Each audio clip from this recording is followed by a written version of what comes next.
SLBC సొరంగ మార్గం ప్రమాదంలో జరిగిన తప్పిపోయిన వారి జాడ కనిపెట్టేందుకు గాలింపు ముమ్మరం జరుగుతుంది. అయితే ప్రమాదంలో 8 మంది మృతి చెందారనే సమాచారం అందుతోంది. 6 మృతదేహాల ఆనవాళ్లు దొరికినట్టుగా తెలుస్తోంది. మరో 2 మృతదేహాల ఆనవాళ్లు దొరకని పరిస్థితి. అడ్వాన్స్ టెక్నాలజీ జీపీఆర్ను ఉపయోగించి 3 మీటర్ల లోతులో మృతదేహాలు ఉన్నట్టుగా గుర్తించినట్టు సమాచారం. కుళ్ళిపోయి గుర్తుపట్టలేని స్థితిలో బురద కింద మృతదేహాలు కూరుకుపోయినట్టుగా చెప్తున్నారు. టన్నెల్ దగ్గర రెస్క్యూ కొనసాగుతోంది. ఇవాళ మృతదేహాలు బయటకు తీసే అవకాశం కనిపిస్తోంది. వారం తర్వాత మృతదేహాల ఆచూకీ దొరికినట్టుగా సమాచారం అందుతోంది. అయితే మొత్తం మీద ప్రస్తుతానికి గాలింపు చర్యలు చివరి అంకానికి చేరుకున్నాయి. ఎస్ఎల్బీసీ సొరంగ మార్గంలో చిక్కుకున్న 8 మంది జాడను కనిపెట్టేందుకైతే రెస్క్యూ బృందాలు గాలింపును ముమ్మరం చేశాయి. NGRI, geological survey of India, national remote sensing agency ఇచ్చిన సర్వే రిపోర్ట్ ఆధారంగా వారు గుర్తించిన ప్రాంతాల్లో తవ్వకాలు ముమ్మరంగా సాగుతున్నాయి.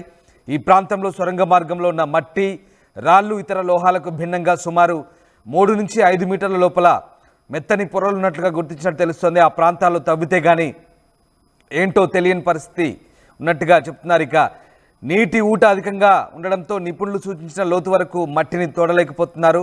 సహాయక బృందాలకు ఇదే ప్రధాన ఆటంకిగా మారుతోంది. ఇవాళ లేదా రేపు సాయంత్రానికి సొరంగంలో జీపీఆర్ సర్వే ద్వారా గుర్తించిన ఆ ప్రాంతాల్లో ఏముందో తేలబోతుంది. ఇప్పటికే ఆ ప్రాంతాల్లో తవ్వకాలు మొదలుపెట్టినట్లుగా సింగరేణి చెప్తోంది. ఇక మృతదేహాలను గుర్తించినట్టు సామాజిక మాధ్యమాల్లో వచ్చిన వార్తలను నాగర్ కర్నూలు జిల్లా కలెక్టర్ ఖండిస్తున్నారు. ఎన్జీఆర్ఐ కొన్ని ప్రాంతాలను మాత్రమే గుర్తించని, ఆ ప్రాంతాల్లో ప్రమాదంలో చిక్కుకున్న వారు ఉంటారన్న నమ్మకం లేదన్నారు. ఇక అది లోహం కానీ మరేదైనా పదార్థం అయినా కావచ్చంటూ వివరిస్తున్నారు. గల్లంతైన వారి కోసం గాలింపు చర్యలు జరుగుతున్నాయంటూ జిల్లా కలెక్టర్ సంతోష్, అలాగే ఎస్పీ వైభవ్ గైక్వాడ్ చెప్తున్నారు. ఏదైనా సమాచారం ఉంటే తాము మీడియాకు వెల్లడిస్తామంటూ ఆయన పేర్కొన్నారు. ఇక ఎన్జీఆర్ఐ కొంతమేరకు చెప్పింది కానీ అది నిజమేనని చెప్పలేమంటూ, అవి మానవ శరీరాలే కావాల్సిన అవసరం లేదు, ఏదైనా మెటల్ అయి ఉండొచ్చు, కానీ వాళ్ళు చెప్పిన మాటల ప్రకారం ముందుకు సాగుతున్నామంటూ, ఏదైనా అక్కడ దొరికితే మీడియాకు ఖచ్చితంగా తెలియజేస్తామంటూ, ఫేక్ న్యూస్ ప్రచారం జరగకుండా చూడాలంటూ జిల్లా కలెక్టర్ చెప్తున్నారు. మొత్తం మీద అత్యాధునిక సహాయ సామాగ్రితో రెస్క్యూ కొనసాగుతుందని చెప్తున్నారు. Army, navy, NDRF, HYDRAA, Singareni, railway సహా 12 సంస్థలు సహాయక చర్యల్లో పాల్గొంటున్నాయి. 8 మందిని కాపాడేందుకు తీవ్రంగా శ్రమిస్తున్నారు. గ్యాస్, ప్లాస్మా కటింగ్ యంత్రాలతో టీబీఎం శిథిలాలను కటింగ్ చేస్తున్నారు. దశల వారీగా బృందాలు వెళ్తూ శిథిలాలను బయటకు తెస్తున్నారు. భూగర్భంలో ప్రమాదాలు జరిగినప్పుడు సహాయక చర్యలో సుశిక్తులైన 100 మంది సింగరేణి సిబ్బంది ఈ సహాయక చర్యలో పాల్గొంటున్నారు. అత్యాధునిక సామగ్రితో పాటు రాష్ట్ర, కేంద్ర సహాయక సిబ్బందితో సమన్వయం చేసుకుంటూ సొరంగంలో చిక్కుకున్న వాళ్ళను క్షేమంగా తీసుకువస్తామన్న ధీమాతో ప్రస్తుతం రెస్క్యూ బృందాలు ఈ ఆపరేషన్ను కొనసాగిస్తున్నాయి. మొత్తం మీద ఎస్ఎల్బీసీ సొరంగంలో జరిగిన ప్రమాదంలో ఆ 8 మంది ఇప్పటి వరకు బతికే ఛాన్స్ లేదని చెప్తున్నారు. 8 మంది చనిపోయినట్టుగా ప్రస్తుతం సమాచారం అందుతోంది. అయితే కొంతమంది ఆనవాళ్ళు గుర్తించినట్టుగా కూడా సమాచారం చెప్తున్నారు. గ్రౌండ్ పెనట్రేటింగ్ రాడార్ సహాయంతో అడ్వాన్స్ టెక్నాలజీ ఉపయోగించి మొత్తం 6 ఆనవాళ్ళు ప్రస్తుతానికి గుర్తించినట్టుగానైతే సమాచారం అందుతుంది. అయితే దీనికి సంబంధించి ఇప్పటి వరకు ఎలాంటి ధృవీకరణ చేయలేదు అధికారులు. సో మొత్తం మీద ఎస్ఎల్బీసీలో అయితే ఇంకా రెస్క్యూ కొనసాగుతుంది. 24 గంటలు 3 షిఫ్ట్లో రెయిన్బోవర్లు సిబ్బంది పనిచేస్తున్నారు.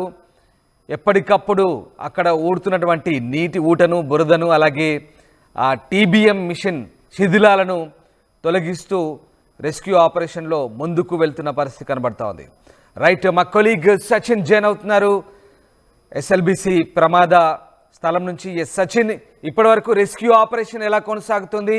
ఇక కొన్ని ఆనవాళ్ళు గుర్తించినట్టుగా చెప్తున్నారు జీపీఆర్ సహాయంతో. దీనికి సంబంధించి ఏదైనా అధికారులు ధృవీకరించారా? ఏం జరుగుతుంది? ఎగ్జాక్ట్లీ, ఆపరేషన్స్ అయితే మాత్రం కంటిన్యూ అవుతున్నాయి. ఎందుకంటే గత 2 రోజులుగా చూసుకుంటే కనుక ఈ ఆపరేషన్ స్పీడప్ అవడం జరిగింది. దీంతో పాటు లేటెస్ట్ టెక్నాలజీని ఆపరేషన్స్లో ఉపయోగించడం జరుగుతోంది. మరి ముఖ్యంగా కీలకమైన డెవలప్మెంట్, మీరు కొద్దిసేపటి క్రితం చెప్పినట్టుగా జీపీఆర్ అంటే గ్రౌండ్ పెనట్రేటింగ్ రాడార్ ద్వారా ఎన్జీఆర్ఐ కొన్ని కీలక అంశాలను గుర్తించినట్టుగా తెలుస్తోంది. మీరు అన్నట్టుగా మానవ అవశేషాలకు సంబంధించి 5 మానవ అవశేషాలకు సంబంధించి ప్రస్తుతం చర్చ జరుగుతోంది. ఇక్కడ కూడా కంక్లూజన్ ఇవ్వట్లేదు. కానీ ఆ అవశేషాలకు సంబంధించి మాట్లాడుకున్నప్పుడు 5 గురించి అని ప్రచారం జరుగుతున్న నేపథ్యంలో మిగతా వాటి సంగతి ఏంటి? 5 అనే మాట వినిపిస్తున్నారనే చర్చ జరుగుతోంది. కానీ మిగతా వాటికి సంబంధించి ఏంటి?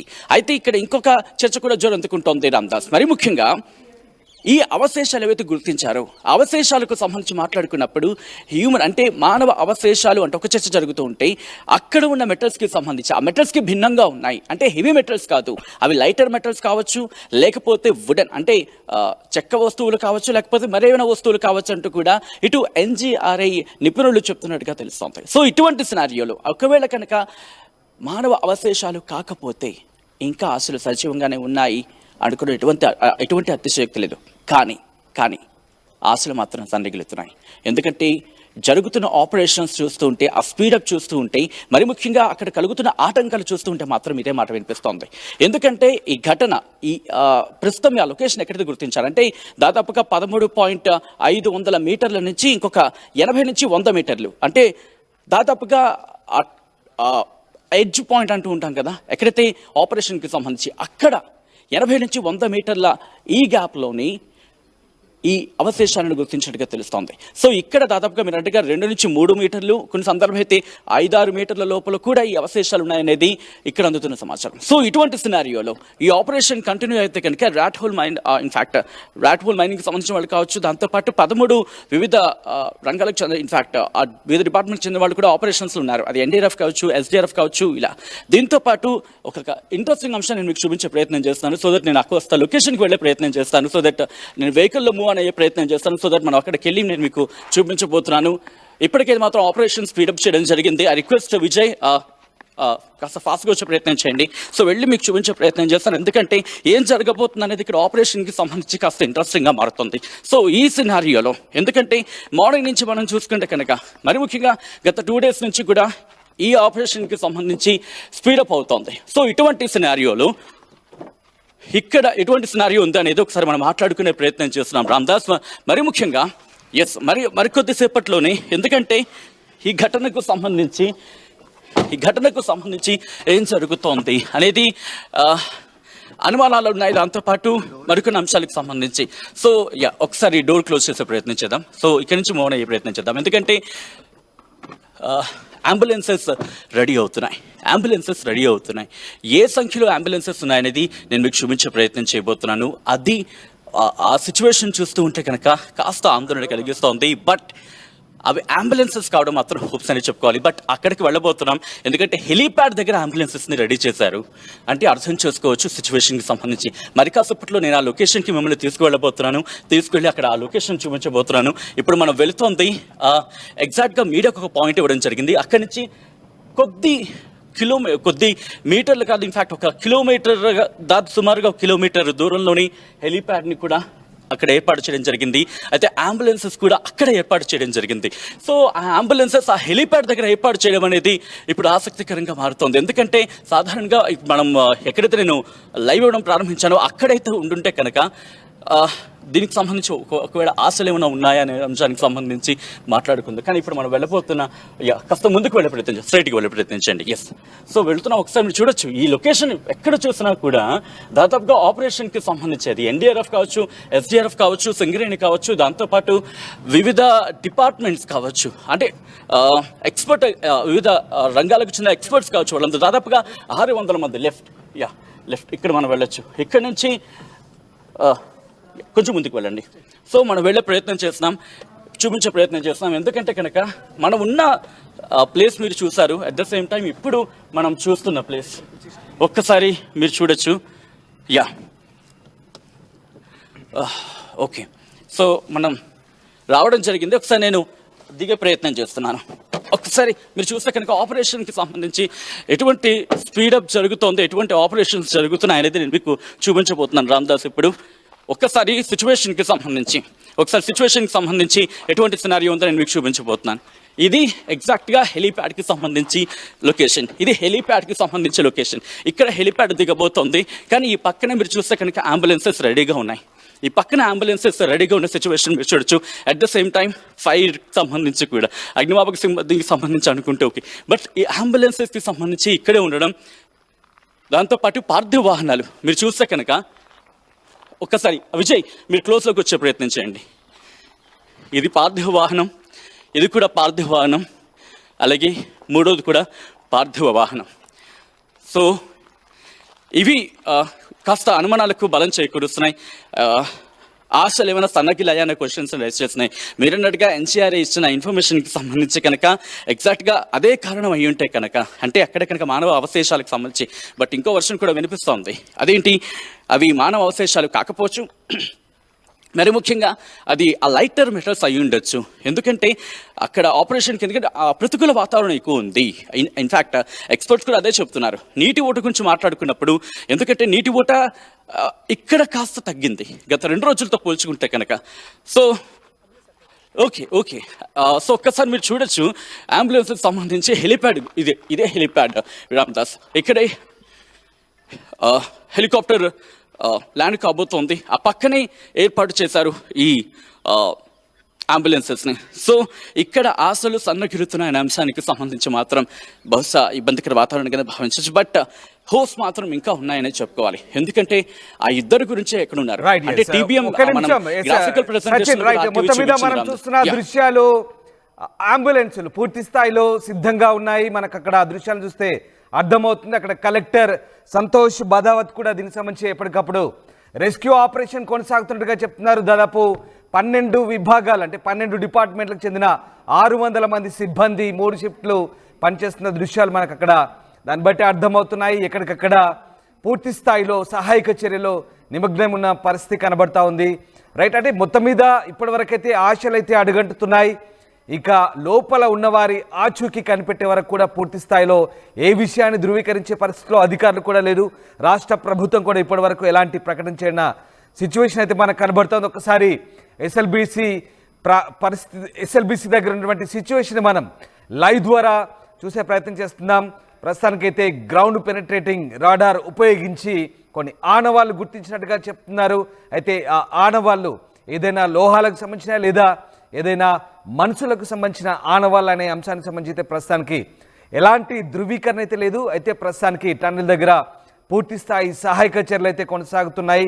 ఇప్పటికైతే వారం గడిచింది. వారం తర్వాత కూడా ఇంకా ఎలాంటి జాడ కానీ ఆచూకీ కానీ తెలియని పరిస్థితి మనకు కనబడతా ఉంది. సో మొత్తం మీద ఎస్ఎల్బిసి దగ్గర ప్రస్తుతానికైతే పూర్తి స్థాయి సహాయక చర్యలు కొనసాగుతున్నాయి. లోపల TBM అంటే టన్నెల్ బోరింగ్ మిషన్ శిథిలాలను పూర్తి స్థాయిలో బయటకు తీస్తున్నారు. అక్కడ ఊడుతున్నటువంటి నీటి ఊట బురదను ఎప్పటికప్పుడు తొలగిస్తూ అక్కడి నుంచి 300 మీటర్ల వరకు అక్కడికి ఉన్నటువంటి ఆ లోకో ట్రైన్ ద్వారా అక్కడి నుంచి బయటకు పంపిస్తున్నారు. సో ఆ రకంగా అక్కడ ఉన్నటువంటి శిథిలాలన్నీ కూడా బయటకు పంపిస్తున్నారు. చాలా దగ్గరగా వెళ్తున్న దాదాపు 13 కిలోమీటర్ల 850 మీటర్ల దూరం వరకు కూడా వెళ్ళినట్టుగా తెలుస్తుంది. చాలా దగ్గర దాకా దరిదాపుల దాకా వెళ్ళారు. కానీ ఇప్పటి వరకు కూడా ఎలాంటి ఆచూకీ లేదు. దాదాపు 5.5 మీటర్ల ఎత్తు వరకు కూడా పూర్తిగా బురద పేరుకుపోయిన పరిస్థితి కనబడుతోంది. అలాగే నీటి ఊట కూడా చాలా భారీగా ఊరుతున్న పరిస్థితి. ఈ నేపథ్యంలో సహాయక చర్యలకైతే పూర్తి స్థాయిలో ఆటంకం కలుగుతున్న పరిస్థితి. వాటిని పూర్తి స్థాయిలో ఎప్పటికప్పుడు తొలగిస్తూ అధికారులు అయితే ముందుకు వెళ్తున్న పరిస్థితి. ఇంకా కూడా అక్కడ పూర్తి స్థాయిలో ఇటు జియోలాజికల్ డిపార్ట్మెంట్ వాళ్ళు కావచ్చు, అలాగే ఇక ప్లాస్మా కట్టింగ్ మిషన్లతో అటు సౌత్ సెంట్రల్ రైల్వే సిబ్బంది కూడా పూర్తి స్థాయిలో సహాయక చర్యల్లో నిమగ్నమయ్యారు. నేవీ, ఆర్మీ, అలాగే ఇక NDRF, సింగరేణి, ఇలా అనేక రకాలైనటువంటి డిపార్ట్మెంట్లకు సంబంధించినటువంటి సిబ్బంది రాత్రింబవళ్ళు శ్రమిస్తున్న పరిస్థితి మనకు అక్కడ కనబడుతోంది. సో మొత్తం మీద ప్రస్తుతానికి ఆ ప్రాంతంలో పూర్తి స్థాయిలో రెస్క్యూ ఆపరేషన్స్ ఎప్పటికప్పుడు కొనసాగుతున్నాయి. ఇక దీనికి సంబంధించి గల్లంతైన బాధితులను గుర్తించేందుకైతే లేటెస్ట్ టెక్నాలజీ వినియోగిస్తున్నారు. ప్రమాద ప్రదేశంలో నీటిని పైపుల ద్వారా బయటకు తరలిస్తూ ప్లాస్మా గ్యాట్ కట్టర్లతో కట్ చేస్తున్నారు. కన్వేయర్ బెల్ట్ను ఉపయోగిస్తూ లోపలికి ఉపయోగంలోకి తీసుకురాబోతున్నారు. బురదను తీసేందుకు ఎస్కవేటర్లు టన్నెల్లోకి పంపించామని ప్రత్యేక కెమెరాలు, సెన్సార్ల ద్వారా లోపలికి పరిస్థితులను గమనిస్తున్నామంటూ అధికారులు అయితే వెల్లడిస్తున్న పరిస్థితి కనబడుతోంది. So army, navy, NDRF, SDRF, Singareni, fire services, national geophysical research institute, HYDRAA, south central railway, ఇలా అనేక డిపార్ట్మెంట్స్, ఇటు miner teams, rat hole miner teams కూడా సహాయక చర్యలో ప్రస్తుతం పాల్గొంటున్న సిచ్యువేషన్ మనకు కనబడుతోంది. సో ప్రస్తుతానికైతే ఎలాంటి ధృవీకరణ లేదు, ఎలాంటి ప్రకటన కూడా ప్రభుత్వం నుంచి లేదు. కానీ కొన్ని ఆనవాళ్ళు అయితే గుర్తించినట్టుగా వార్తలు అయితే వస్తున్నాయి. ఈ వార్తలను పుకార్లుగా జిల్లా కలెక్టర్ తోసిపుస్తున్నారు. జిల్లా SP కూడా చెప్తున్నారు. ఏదైనా ఉంటే తాము అధికారికంగా సమాచారం అందిస్తామంటూ వీళ్ళంతా కూడా వెల్లడిస్తున్న పరిస్థితి. మళ్ళీ సచిన్ దగ్గరికి వెళ్దాం. సచిన్, ఒక్కసారి SLBC సొరంగం దగ్గర నిజంగా వాస్తవ పరిస్థితి ఏంటి? రకరకాల వార్తలు వస్తున్నాయి, అక్కడ కొన్ని ఆనవాళ్ళు గుర్తించినట్టుగా చెప్తున్నారు, కానీ దీనికి సంబంధించి ఇప్పటివరకు ఎలాంటి ధృవీకరణ లేదు. రాష్ట్ర ప్రభుత్వం కూడా ఎలాంటి అఫీషియల్ స్టేట్మెంట్ కూడా ఇవ్వని పరిస్థితి. అధికారులు కూడా ఇప్పటివరకు ఇంకా ఎలాంటి నిర్ధారణ చేయలేదు. సో అక్కడ ఏం జరుగుతుంది, వాస్తవంగా ఎట్లాంటి రెస్క్యూ ఆపరేషన్ కొనసాగుతుంది, ప్రస్తుతం రెస్క్యూ కంటిన్యూ అవుతుందా, ఉదయం నుంచి రెయిన్బోలు కొనసాగుతున్నట్టుగా చెప్తున్నారు. సో ఎలాంటి సిచ్యువేషన్ మీకు అక్కడ కనబడుతోంది? రామ్దాస్, ఈ రోజు సాయంత్రం కల్లా ఒక క్లారిటీ వచ్చే అవకాశం కనిపిస్తోంది. దాదాపుగా ఈ రెస్క్యూ ఆపరేషన్ గాలింపు చర్యలకు సంబంధించి కొలుక్కొచ్చే అవకాశం కనిపిస్తోంది. ఎందుకు కొలుక్కొచ్చే అనే మాట అంటున్నాను కనుక ఇప్పటికీ టన్నెల్ బోర్ మిషన్ కి సంబంధించి దాన్ని మరి ముఖ్యంగా డిస్మాంటిల్ చేయడం ప్రారంభించారు. ఇది ఈ రోజు కొలుక్కొచ్చే అవకాశం ఉందని కూడా చర్చ జరుగుతోంది. ఇక్కడ బహుశా అది కనుక కొలుక్కొచ్చేస్తే అప్పుడు పూర్తి స్థాయిలో క్లారిటీ వస్తుంది. వన్స్ అది క్లియర్ అయిన తర్వాత అప్పుడు అక్కడ ఎటువంటి ఇష్యూస్ అనేవి ట్రిగర్ అవుతున్నాయి. ఎందుకంటే ఇక్కడ ప్రధానంగా మాట్లాడుకోవడం జరుగుతుంది. టనల్ బోర్ మిషన్ అనేది అక్కడ కుప్పకూలిపోయింది. దాంతో అక్కడ గొయ్యి ఏర్పడింది. ఆ గొయ్యిలో బురద ఇలా ఊబి లాంటి ప్రాంతం, ఊబిలా ప్రదేశంలో మారిపోయింది. వెళ్ళడానికి ఇబ్బందిగా ఉందంటూ ఇక్కడే ఒకవేళ వాళ్లకు సంబంధించి అవశేషాలను గుర్తించారా అనే అంశానికి సంబంధించి కనుక ఎందుకంటే ఎన్జీఆర్ఏకి సంబంధించి ఒక మాట ప్రస్తావించుకోవడం జరుగుతోంది. కాబట్టి అటువంటి సినారియోలో ఒకవేళ అక్కడ కనుక ఉండుంటే బహుశా కాస్త టైం తీసుకోవచ్చేమో. లేకపోతే కనుక ఈరోజు ఆపరేషన్స్ కొలుక్కొచ్చి వాళ్ళ జాడ తెలిసే అవకాశం అయితే ఉంది. ఎందుకంటే మానవ అవశేషాలు అంటూ జరుగుతున్న పద్ధతిలో ఒకవేళ 8 మందికి సంబంధించి కనుక మాట్లాడుకున్న పక్షంలో 5-6 గురించి మాత్రమే తెలుస్తోంది. కానీ మిగతా 2 పరిస్థితి ఏంటి? వాళ్ళు టన్నెల్ బోర్ మిషన్ లో ఉండుంటారా? ఎందుకంటే మనం గతంలో కూడా చూపించాం టన్నెల్ బోర్ మిషన్ సంబంధించిన ఆపరేషన్ ఎలా ఉంటుందనేది. ఎందుకంటే దాని ఫేస్ మనం చూసాం, మధ్యలో చిన్న స్పేషియస్ గా ఉంటుంది. అక్కడేమైనా వీళ్ళు తలదాచుకునే ప్రయత్నం చేస్తారా? అక్కడేమైనా ఉండిపోయారా? లేకపోతే వరద ప్రవాహం వచ్చినప్పుడు అక్కడ వాళ్ళు ఏమైనా ఇరుక్కుపోవడం జరిగిందా? ఎందుకంటే అక్కడ నీటి ఊట పెరిగింది, కానీ నీటి ఊట తగ్గిన నేపథ్యంలో అక్కడ ఏమైనా ఉన్నారా? పోనీ అక్కడ ఉన్న సందర్భంలో సేఫ్గా ఉన్న సందర్భం ఉందా? ఆ టన్నెల్ బోర్ మిషన్ అనేది పూర్తిగా ఈరోజు క్లారిటీ వచ్చే అవకాశం కనిపిస్తుంది. వన్స్ అది క్లియర్ అయిపోయిన తర్వాత వాళ్ళ జాడ అనేది బహుశా అక్కడి నుంచి నిమిషాల వ్యవధిలో తెలిసే అవకాశం ఉంది. ఈరోజు సాయంత్రం దాదాపు 4:30-5 కల్లా ఒక క్లారిటీ వచ్చే అవకాశం అయితే కనిపిస్తుంది. ఎందుకంటే ఆపరేషన్స్లో ఇక్కడ కొద్దిసేపటి క్రితం మాట్లాడుకున్నట్టుగా టన్నెల్ బోర్ మిషన్ కట్టింగ్ కి సంబంధించి వివిధ టెక్నాలజీస్ ను ఉపయోగించడం జరుగుతుంది. గ్యాస్ కట్టర్స్ ను ఉపయోగిస్తున్నారు, ప్లాస్మా కట్టర్స్ ను ఉపయోగించినారు, దాంతోపాటు అల్ట్రా థర్మల్ కటర్ మిషన్స్ ని కూడా ఉపయోగించడం జరుగుతుంది. ఎలాగైనా ఆ టన్నెల్ బోర్ మిషన్ ని డిస్మాంటిల్ చేయాలి. ఇక్కడ ఏంటంటే కనుక హెవీ మెటల్, స్టీల్లో కూడా హెవీ మెటల్ ఉండడం కారణంగా దాని కటింగ్ అనేది ఆలస్యం అవుతోంది. బట్ అయినప్పటికీ లేటెస్ట్ టెక్నాలజీని ఉపయోగించడం, దీంతో పాటు అక్కడ కూడా అవరోధాలు ఏర్పడుతున్నాయి. ఎందుకంటే ఒక్కసారిగా అక్కడికి చేరుకున్న అవకాశం లేదు. అందరూ కూడా 600 మంది ఉన్నప్పటికీ కూడా 600 మందిలో కనీసంలో ఒక 100 మందో 50 మందో ఒకసారిగా వెళ్ళడానికి అవకాశం లేదు. ఎందుకంటే అక్కడున్న ఆ సామర్థ్యం తక్కువ, దాంతోపాటు బురద ఉంది, మట్టి ఉంది, దాంతోపాటు నీళ్లు వస్తున్నాయి. సో డివైడ్ అయిపోయారు. అందరూ కూడా వర్క్ని డివైడ్ చేసుకొని దాంతోపాటు వచ్చిన ఇన్ఫాక్ట్ అంటే నిర్మాణ వ్యర్థాలకు సంబంధించి ఆ నిర్మాణ వ్యర్థాలని తరలిస్తూ ఒక పక్క బురదని సైడ్ చేస్తూ వాటర్ని పంపింగ్ చేసేస్తున్నారు. సో వాటర్ కనుక క్లియర్ అయిపోతుంది. సో ఇక్కడ ఈ కీలకమైన డెవలప్మెంట్ చెప్పుకోవాలి. ఎందుకంటే వాటర్ అనేది పూర్తిగా డ్రైన్ అయిపోతుంది. వాటర్ కనుక పూర్తిగా వెళ్ళిపోతే కనుక అప్పుడు అక్కడ ఎక్స్కవేషన్ కి సంబంధించి అంటే ఒక చిన్న సైజు జేసీబీ కూడా వెళ్ళిన సందర్భం చూసాం. దాన్ని అక్కడ ప్రొక్లైనర్ సాయంతో తవ్వుతున్నారు మట్టిని. సో అటువంటి సందర్భంలో TBM టన్నెల్ బోర్ మిషన్ కి సంబంధించి డిస్మాంటిల్ పూర్తయిపోతే దాన్ని కనుక వెనక్కి పూర్తిగా డిస్మాంటిల్ పంపించేస్తే అప్పుడు ఖాళీ అవుతుంది ఆ జాగా. అక్కడికి అడుగు పెట్టే సందర్భం బహుశా ఏ మధ్యాహ్నమో లేకపోతే అరౌండ్ 3 అవ్వచ్చు అంటూ కూడా తెలుస్తోంది. ఒకవేళ అక్కడ కనుక ఆలస్యం అయితే, ఎందుకంటే ప్రతికూల పరిస్థితులు ఎప్పటికప్పుడు అక్కడ రెస్క్యూ ఆపరేషన్ కి అవాంతరం కలిగిస్తున్న పరిస్థితి అయితే మాత్రం మనకు అక్కడ కనిపిస్తోంది. సో అటువంటి సినారియోలో ఒకవేళ ఏమైనా అవాంతరాలు ఏర్పడితే కనుక ఆలస్యమయ్యే అవకాశం ఉంది. కానీ యాజ్ ఆఫ్ నౌ మనం మాట్లాడుకున్నట్టుగా 2 రోజుల నుంచి నీటి ప్రవాహం తగ్గింది. దాదాపుగా 4000 లీటర్లకు సంబంధించి అని మాట్లాడుకునే సందర్భంలో అక్కడి నుంచి 5000 నుంచి 4000 వరకు తగ్గిందంటూ కూడా చర్చ జరుగుతోంది. సో ఇటువంటి సినారియోలో వాటర్